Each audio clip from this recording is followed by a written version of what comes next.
Elon should just buy Facebook at this point. I keep fucking seeing that. And people are like, Elon saved Twitter, so now he should save all these other platforms.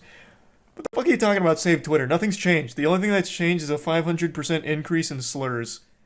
But people like to paint that as Elon's fault. It's not.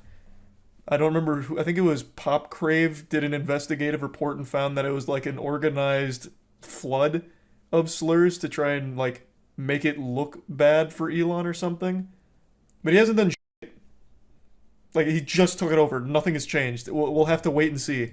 It's been like 3 days. Mick Foley left Twitter the second Elon bought it. What? Mankind McFoley? Or a different McFoley? Why the fuck would voice crack? Why the fuck would Mankind McFoley care about Elon? OJ Simpson wants to be verified on Twitter after Elon Musk took over. I was actually talking about that earlier today.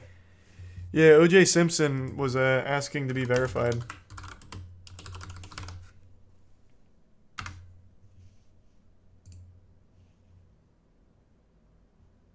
Hey, Twitter world, it's me, yours truly.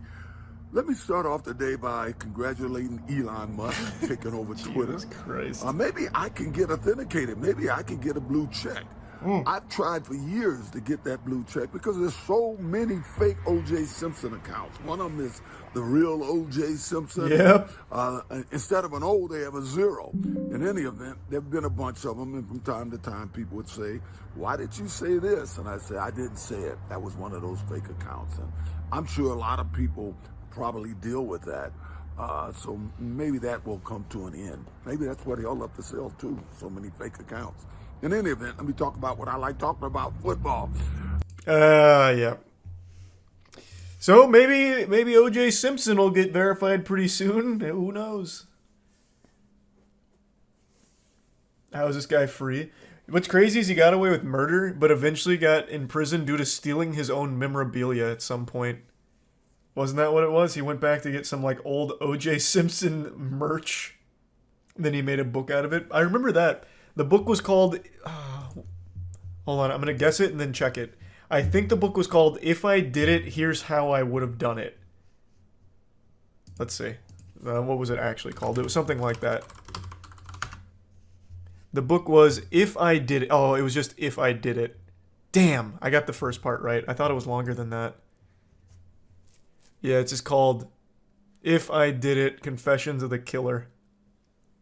And this is his book. Thanks, Risa Bua. The if is super obscured on the title as well. Oh my god, yeah. Here, look at the title of the book here. Hold on, let me pull it up. Actually, here, let me just pull up a picture. It'll be quicker.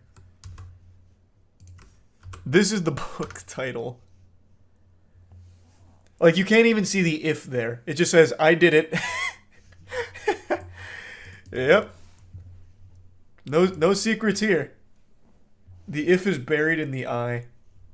Because the victim's families owns all the rights to the book. They didn't initially, though, right? They got the rights to the book after he started writing it. If I remember correctly. It's been years since I looked into this, so I could be wrong. But I'm pretty sure it was after. Oh, the family changed the cover to this. Ah, gotcha. Okay. Gotcha. Okay. But the book title was still If I Did It, right?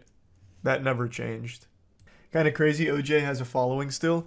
I've said this before, I'll say it again, I'll always say it. No matter what you do, no matter what you've done, you will always have people that support you. No matter what.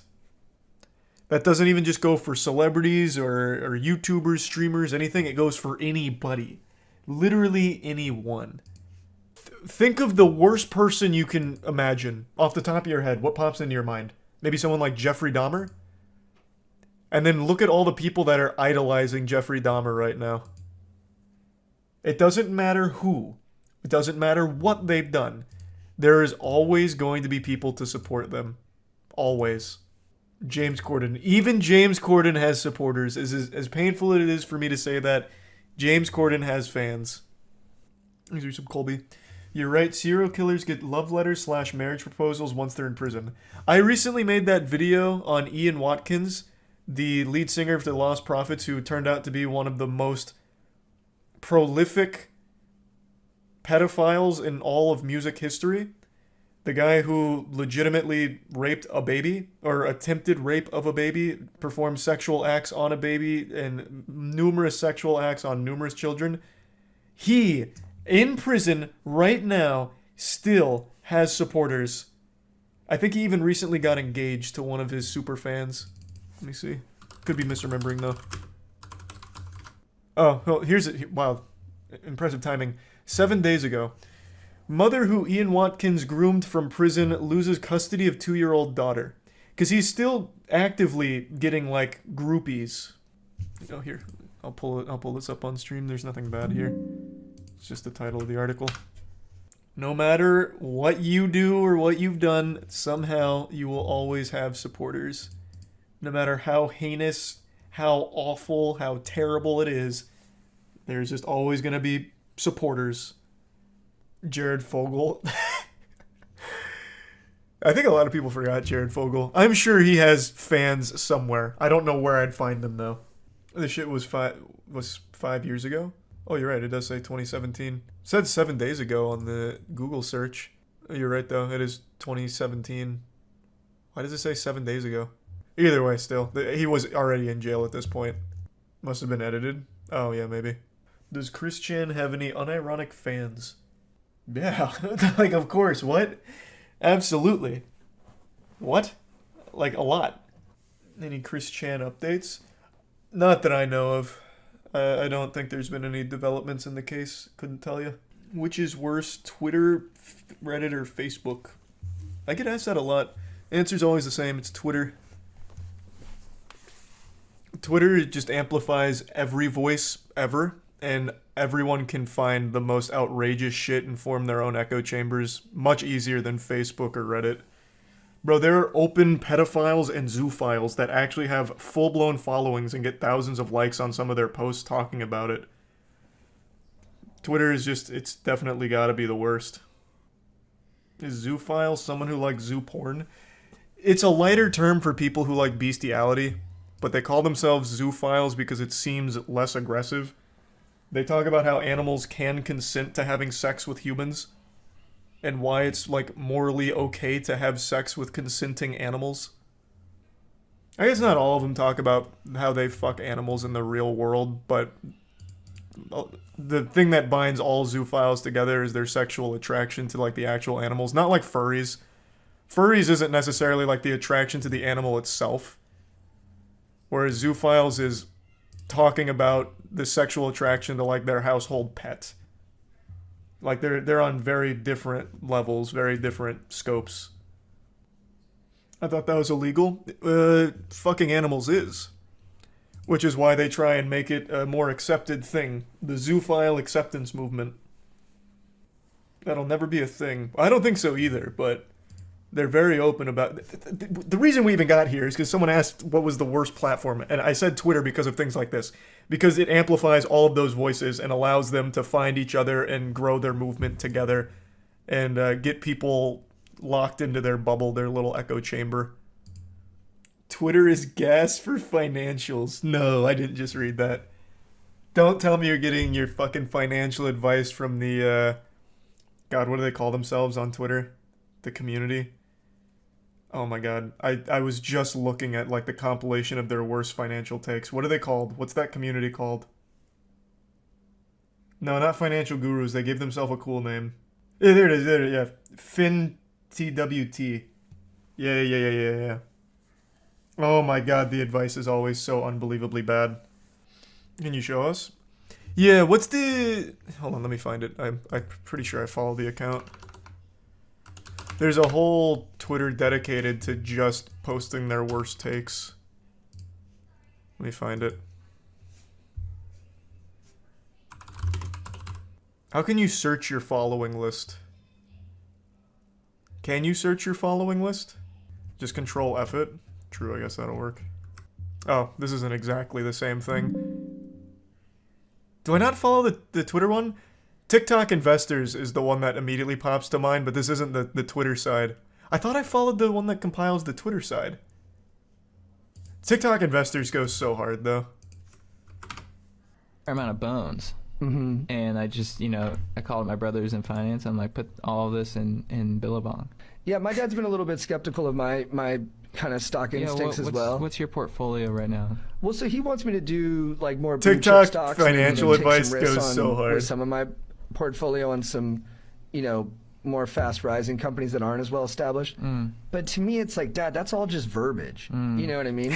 Talk to me real. Talk to me like a man to man. You know what I mean? Yeah. So when I come at him, I just go, Dad, pokey. Yeah. Do you love it? Does everyone love it? Yeah. Who's got the best pokey on the mainland? Bear Flag. Let's invest in them. Yeah. They're not a publicly traded company, which is crazy. Dude. Because what's their market cap? $3 billion. They got 3 stores. Yeah. Yeah.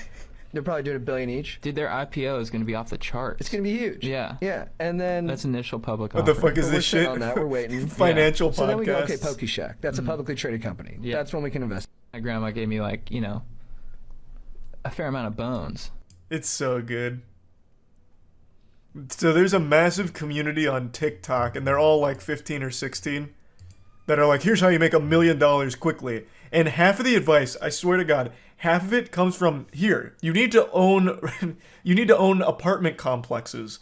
How do you get started on this? Call up any of these buildings and start making an offer. And here's how you lowball them into making an offer to own this as a landlord. It's so dumb. It's so fucking dumb. Yeah, there's some drop shipping, but a lot of it, I swear to God, is about being a landlord. No, it's not satire. You would think it was, and I thought it was at first too, until I kept seeing more and more and more, and I'd go to their pages, and it's just like legitimate's the wrong word, them legitimately trying to give financial advice.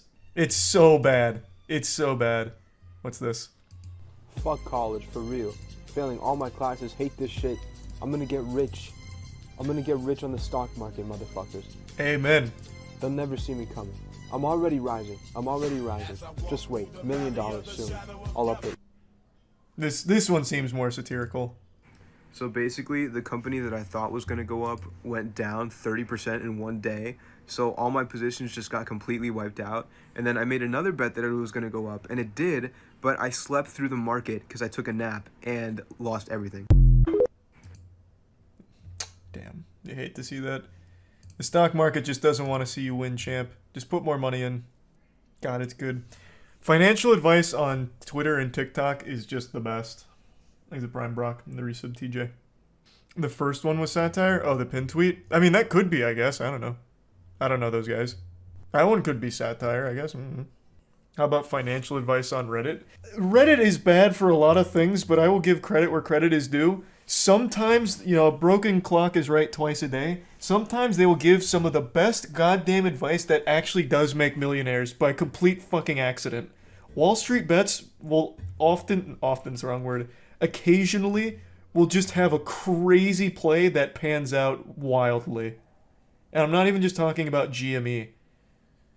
There was a lot of them that were preaching Bitcoin back in like 2012, and look at how that panned out. So you might, at some point, if you followed all of Reddit's investing and financial advice, you might make money after losing a ton. If you had infinite money and followed all of Reddit's financial advice, you'd lose a lot, but you'd also win sometimes, which is a lot better than TikTok advice, where you'll never win, ever. I think you need to wipe your cam. Why is there something on my cam? What game has the worst community?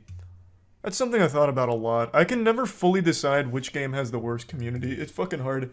The easy answer is things like League and Dota. Though I've never had a negative experience in Dota. But I just feel like that's probably not right. There's probably more toxic communities somewhere. COD? I see a lot of people saying COD. Thanks Prime, Twitch Prime. I can't play with voice chat on because of stream, so I don't actually hear modern COD. But I don't actually see COD people online constantly at each other's throats.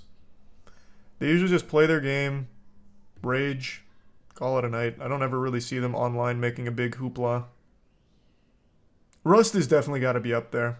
I agree. Rust is definitely up there in the top 5. Make a tier list of the most toxic communities. Actually not a bad idea. Going through like all of the biggest drama with the major communities. Figuring out which are the most toxic. See, like that right there's a fucking banger of an idea. Might do that.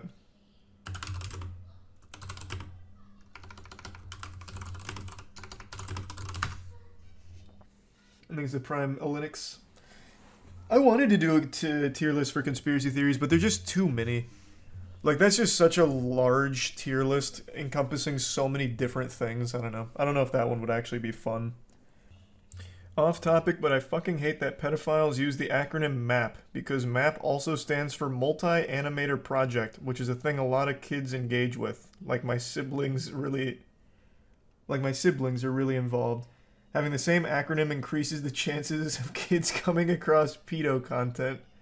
I've never heard the term multi-animator project, but you did just remind me of something. There was a video that a Smash Bros. Creator just made about Kazuya, and it was like, his CP is too good, or something like that.